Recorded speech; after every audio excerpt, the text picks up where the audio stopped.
एठी उपस्थित हो जड़े जड़े शिक्षक आशायी मो ना है प्रदीप प्रधान मुझे जड़े हाईस्कल शिक्षक आशायी आम समस्ते जी समस्त उपस्थित हो समस्त जड़े जड़े हाईस्कल शिक्षक आशायी आमर दाबी है पूर्वतन जो बीजेडी सरकार थे से 6025 एलटीआर पदवी को आमर कौन करते 6025 एलटीआर पदवी को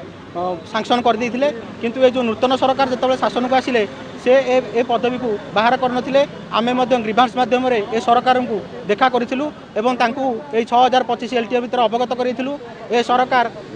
आमको मध्य प्रतिश्रुति देते जे आम यथाशीघ्र ए पदवी को बाहर करूँ किंतु एपर्यंत से कौन पदवी को बाहर करना तेणु आम आज समस्त आशायी एठार उपस्थित होइछु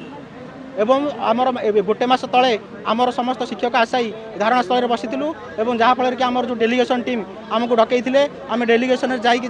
जो आमर अच्छा एजुकेशन विभाग जो अच्छा आमर अतिरिक्त अधिकारी अश्विनी कुमार मिश्र सार को देखा करूँ से आमको कहते जे यथाशीघ्र आम डिसेम्बर सुधा तुम रिक्वेशन को फाइल करूँ किंतु एपर्यंत से कौन पदक्षेप ने तेणु आम एठार उपस्थित सरकार तरफ प्रतिश्रुति मिलता जे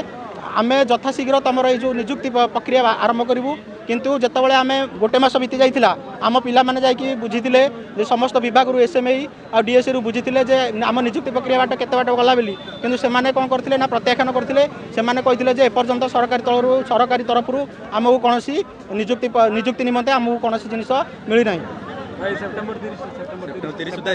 हाँ आमर ओ डबल एससी आमर सेप्टेम्बर 30 सुधा रिक्वेशन मगेई जेकोसी पदवी सरकार चाहते ता दिंतु किंतु एपर्यंत ए सरकार कौन